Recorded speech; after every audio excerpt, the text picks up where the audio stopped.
Hello children, how are you? How are you today? I am good, I am well. What about you? Hello kids, welcome to Savita Fawde Academy. मुलांनो, आज आहे आपला मराठीचा तास. माऊली मराठी पाठ्यपुस्तक इयत्ता 3साठी. आणि मुलांनो, आज आपण स्वाध्याय अभ्यासणार आहोत. स्वाध्याय म्हणजे काय? एक्सरसाइज, प्रश्न उत्तरे. तर धडा नंबर 2 चतुर बकरे आपण अभ्यासला आहे. जर तुम्हाला पुन्हा सराव करायचा असेल तर सविता फावडे अकॅडमीमध्ये तुम्ही चतुर बकरे हा धडा कसा शिकवला आहे ते पाहू शकता. तर मुलांनो, चतुर बकरे हा धडा मी एकदा वाचून घेते, कारण ही छानशी स्टोरी आहे. आणि मग आपण स्वाध्याय सॉल्व करायला सुरुवात करूयात. स्वाध्याय सोडवायला प्रश्न उत्तरे. तर एकदम शांत चित्ताने देवासारखं बसून धडा ऐकायचा आहे. खूप वर्षापूर्वीची गोष्ट आहे. एक घनदाट जंगल होते. त्या जंगलात अनेक पशु व पक्षी राहत होते. जंगलातील बरेचसे प्राणी जंगलाच्या जवळ असलेल्या रामपूर गावात येत असत. ते गाव खूप लहान होते. गावातून नदी वाहत होती. नदीवर फळीचा अरुंद पूल होता, पण नदीचे पात्र खूप मोठे होते आणि पावसाळ्यात नदी नेहमी तुडुंब भरून वाहत असे. माणसांप्रमाणे अनेक प्राणीसुद्धा नदीवर असणाऱ्या पुलाचाच वापर जाण्या येण्यासाठी करत असत. एकदा एका बकऱ्याला एका तीरावरून दुसरीकडे जायचे होते. तो बकरा फळीवरून दुसरीकडे जायला निघाला, तेव्हा दुसरा बकरा दुसरीकडून येत होता. ते दोघे पुलाच्या मधोमध आले. फळीवरून एकाच वेळी एकच जण जाऊ शकत असे, पण ते बकरे शहाणे व समजूतदार होते. एकमेकांची काळजी घेत त्यांनी मार्ग काढण्याचे ठरवले. एक बकरा खाली बसला आणि दुसरा बकरा उडी मारून पलीकडे गेला. त्यानंतर पहिला बकरा उठला, तोही चालू लागला. अशा रीतीने समंजसपणा दाखवून दोघांनीही तो पूल पार केला. अशा प्रकारे दोघांनाही जाण्याचा मार्ग मिळाला आणि दोघेही सुखरूप पलीकडे पोहोचले. दोघांचाही जीव वाचला. काही वेळानंतर त्याच पुलावरून 2 बोकड आले. त्यांनाही एका तीरावरून दुसऱ्या तीरावर जायचे होते. यावरून दोन्ही बोकडांमध्ये भांडण जुंपले. पलीकडे जाण्यासाठी एकाला मागे जाणे अत्यंत आवश्यक होते, पण तसे न करता ते भांडू लागले. त्यांच्यातील भांडणामुळे माघार घेण्यास कुणी तयार होईना. त्यामुळे ते दोन्ही बोकड नदीत पडले आणि नदीच्या पाण्याच्या प्रवाहाने दूरवर वाहून गेले. बोकडांनी एकमेकांवर विश्वास ठेवला नव्हता. ते फक्त भांडतच राहिले होते. शेवटी त्यांनी आपलेच नुकसान करून घेतले. त्यामुळे त्यांना स्वतःचे प्राणही गमवावे लागले. चतुर बकऱ्यांच्या शहाणपणामुळे ते आनंदी झाले. तात्पर्य काय? भांडणामुळे लाभ न होता नुकसान होते. तर मुलांनो, मी अशा पद्धतीने बोट ठेवून वाचन केलेले आहे, कारण तुम्हाला देखील छान छान वाचन करता यावे म्हणून. आणि आत्ता आपण बघणार आहोत प्रश्नांची उत्तरे, जे की तुम्हाला पटापट देता येतील अशी मी आशा करते. तसे तुम्ही खूप समजूतदार आणि हुशार आहात. तर चला स्वाध्यायाकडे वळूया. पहिला आहे मौखिक, म्हणजे ओरली बोलायचं आहे. तुम्ही लिहायचं नाही, तोंडाने सांगायचे आहेत प्रश्नांची उत्तरे. अगदी साधे सोपे प्रश्न आहेत. पहिला आहे गाव कसे होते? कसे होते गाव? चला शोधूयात. कसे होते गाव? कसे होते गाव? खूप लहान होते. भेटलं? खूप लहान होते. Very good. किती बकरे होते? 2. भांडणामुळे काय होते? नुकसान होते. शेवटचं आहे ना वाक्य. चला आता लेखी, रायटिंग. आता प्रश्नांची उत्तरे लिहायची आहेत. वहीमध्ये लिहा किंवा अशा पद्धतीने पुस्तकामध्ये लिहू शकता. एका वाक्यात उत्तरे लिहा आणि खूप शांत चित्ताने ऐकायचं आहे कुठल्या प्रश्नाचं उत्तर कसं लिहायचं आहे, कारण हे खूप महत्त्वाचे प्रश्न आहेत. एका वाक्यात उत्तरे द्या असा प्रश्न तुम्हाला तुमचं जे पहिलं वर्कशीट असेल, मराठी वर्कशीट फर्स्ट, जे जूनमध्येच होईल, वर्कशीट एक्झाम मराठीची, त्याच्यासाठी एका वाक्यात उत्तरे द्या. म्हणून याच्यातील कोणताही प्रश्न तुमचे मराठीचे शिक्षक देऊ शकतात. पहिला प्रश्न आहे, अरुंद पूल कुठे होता? उत्तर आहे, नदीवर फळीचा अरुंद पूल होता. दुसरा, एका बकऱ्याला कुठे जायचे होते? एका बकऱ्याला एका तीरावरून दुसरीकडे जायचे होते. तिसरा प्रश्न आहे, दोन्ही बकरे कुठे आले? उत्तर आहे, दोन्ही बकरे पुलाच्या मधोमध आले. चौथा आहे, समंजसपणा कोणी दाखवला?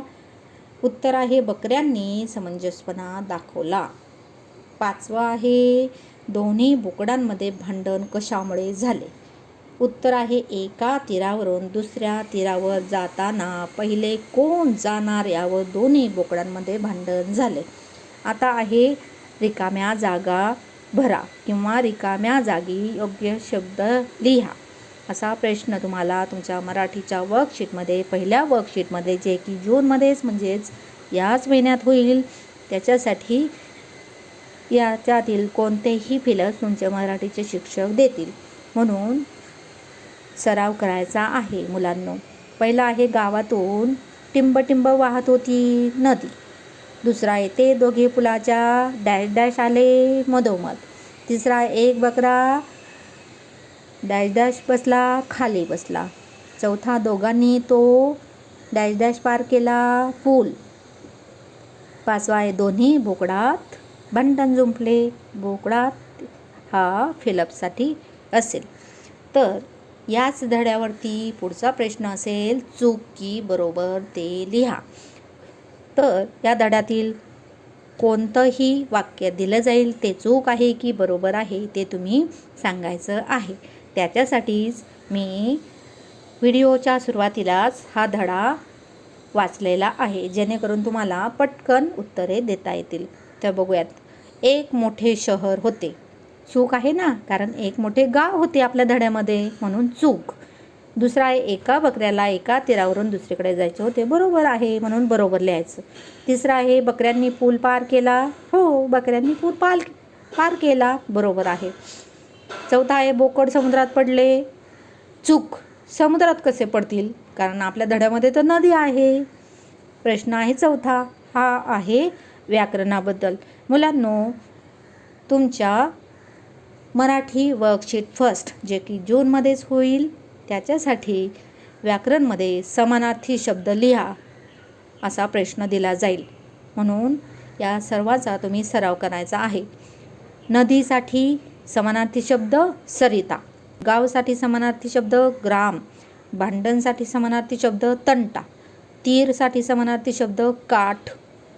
प्रश्न पाचवा हा देखील ग्रामरचा म्हणजेच व्याकरणचा प्रश्न आहे. तुमच्या मराठीच्या फर्स्ट वर्कशीट एक्झाममध्ये अशा पद्धतीने विरोधार्थी शब्द लिहा असा प्रश्न दिला जाईल. त्याच्यासाठी तुम्ही सराव करायचा आहे. पहिला आहे लहान, त्याच्या विरुद्ध आहे मोठे. दुसरं अरुंद, त्याच्या विरुद्ध आहे रुंद. तिसरं आहे खाली, त्याच्या विरुद्ध आहे वर. चौथा उठला, त्याच्या विरुद्ध बसला. आता व्याकरणमध्ये आपल्याला मराठीच्या व्याकरणमध्ये पहिल्या वर्कशीटसाठी असेल वचन बदला. पूल, त्याचं पूलच असणार. एक पूल अनेक पूल तरी पूलच शब्द असतो.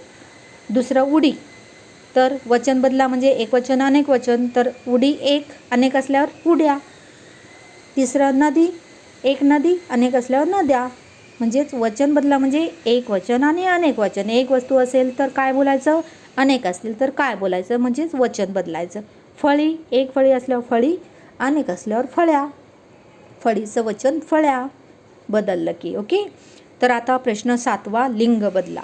तर तुमच्या मराठी वर्कशीट फर्स्ट वर्कशीट एक्झाममध्ये लिंग बदला असा देखील प्रश्न असेल व्याकरणचा. बकरा, बकरी, बोकड, शेळी. आता इंग्रजीत अर्थ लिहा. मराठीमध्ये काही शब्द दिले जातील आणि त्याचं तुम्हाला इंग्लिशमध्ये स्पेलिंग लिहायचं आहे. अशा पद्धतीने देखील प्रश्न मराठी वर्कशीट फर्स्टमध्ये मराठी टीचर तुम्हाला देतील. त्याच्यासाठी तुम्ही सराव करायचा आहे. लहान, त्याला काय बोलतो इंग्लिशमध्ये? स्मॉल. स्पेलिंग आहे SMALL. एकदा म्हणजे वन्स, आणि वेळ म्हणजे टाईम, TIME. भांडणला बोलतात फायटिंग. स्पेलिंग आहे FIGHTING, फायटिंग. तर मुलांनो, प्रश्न 9 आहे, वाक्यात उपयोग करा. वाक्प्रचार हा देखील व्याकरणचा प्रश्न आहे, जो तुम्हाला फर्स्ट मराठी वर्कशीटमध्ये तुमचे मराठीचे शिक्षक देऊ शकतात. पूल. आता हा पूल शब्द आहे, त्याला तुम्ही वाक्यात उपयोग करायचा आहे. हा शब्द घेऊन तुम्ही साधं सोपं वाक्य बनवायचं आहे मराठीमध्ये. तर पूल, गावातील पुलाखालून नदी वाहते. कसंही तुम्ही बनवू शकता. गावात एक छोटा पूल आहे, गावात एक मोठा पूल आहे, किंवा गावाचं एखादं नाव पण तुम्ही लिहू शकता. दुसरा आहे खाली. आता खाली शब्द वापरून तुम्हाला एक छानसं सुंदर छोटंसं मराठीत वाक्य बनवायचं आहे. टेबलाखाली मांजर बसली आहे, टेबलाखाली बॉल पडला आहे, टेबलाखाली चेंडू पडला आहे, टेबलाखाली बाहुली पडली आहे. तिसरा आहे तीर. दोन्ही तीरावर झाडी आहे. तीर तीर खेळायला मला आवडते. नदीचा छोटा तीर आहे. तुम्ही छोटंसं वाक्य बनवू शकता. प्रश्न आहे 10वा, शब्द शुद्ध करून लिहायचं आहे. तर हे पहा, इथे दोघे, इथे गला मात्रा दिलाय, पण घ हा शब्द असतो दोघे. दुसरा नदी. नदीला नेहमी दुसरे वेलांटी असते, ते पहिली दिलेली आहे. म्हणजे ग्रॅमॅटिकली जे शब्द चुकीचे आहेत, काना, मात्रा, वेलांटी, उकार, ते बघून तुम्हाला ते व्यवस्थित लिहायचे आहेत. अशुद्ध शब्द शुद्ध करून लिहायचा आहे, म्हणजेच रॉंग शब्द राईट करून लिहायचा आहे. तिसरा आहे पूल. हा जो आहे त्याला हुकार दुसरा असतो, पूल. आता दोनही, तर न आणि ह हे जोडलेले असतात. दोनही म्हणजे दोन्ही. बोकळ तर बोकड. आनंदी. आनंदी म्हणजे न हा पहिला असतो, दुसरा नसतो. आनंदी. न नळाचा, बाणाचा नाही, आणि हा अनुस्वार असतो, आनंदी. तर मुलांनो, आता पुढे एक कृती दिलेली आहे, ॲक्टिव्हिटी. मैत्री मराठीची खूप महत्त्वाचं आहे. गुरांचा कळप असतो, फुलांचा जो ग्रुप असतो त्याला काय बोलतात ते दिलेलं आहे. तर गुरांचा, जेव्हा गुरे एकत्र असतात त्याला कळप बोलतात. फुलांचा एकत्र आल्यावरती गुच्छ तयार होतो. किल्ल्यांचा जुडगा. मुलांचा घोळका होतो ना तुमचा स्टुडंटचा ग्रुप्स. ताऱ्यांचा पुंजका आहे इथे. हरणांचा कळप. लाकडाची मोडी असते. गवताचा भारा. विद्यार्थ्यांचा गट. माणसाचा जमाव. द्राक्षांचा घोस. उंटाचा तांडा. उसाची मोडी. वह्या पुस्तकांचा असतो गठ्ठा. पक्ष्यांचा असतो थवा. जेव्हा पक्षी ग्रुपने उडतात ना तेव्हा त्याला थवा बोलतात. मुंग्यांची असते रांग, चालतात ना एकदम एका लाईनमध्ये. फळांचा ढीग असतो. वाद्यांचा वृंद असतो. तर मुलांनो, तुम्हाला मराठीच्या फर्स्ट वर्कशीट एक्झाममध्ये एक असाही प्रश्न असेल की खालील वाक्ये सुंदर अक्षरात पुन्हा लिहा. म्हणजे कॉपी करायला सांगितलेलं असेल. जे सेंटेन्स दिलेलं असेल ते जसंच्या तसं सुंदर अक्षरामध्ये लिहायचं आहे. इथे 2 वाक्ये अशा पद्धतीने दिलेली आहेत, जी की तुम्हाला छान अक्षरात जशीच्या तशी लिहायची आहे सुंदर अक्षरामध्ये. पहिला आहे, एक घनदाट जंगल होते. तर एक घनदाट जंगल होते सुंदर अक्षरात लिहायचा आहे, शेवटी पूर्णविराम द्यायचा आहे. दुसरा आहे, भांडणामुळे लाभ न होता नुकसान होते. जसंच्या तसं सुंदर अक्षरामध्ये तुम्हाला हे वाक्य लिहायचं आहे, कॉपी करायचं आहे.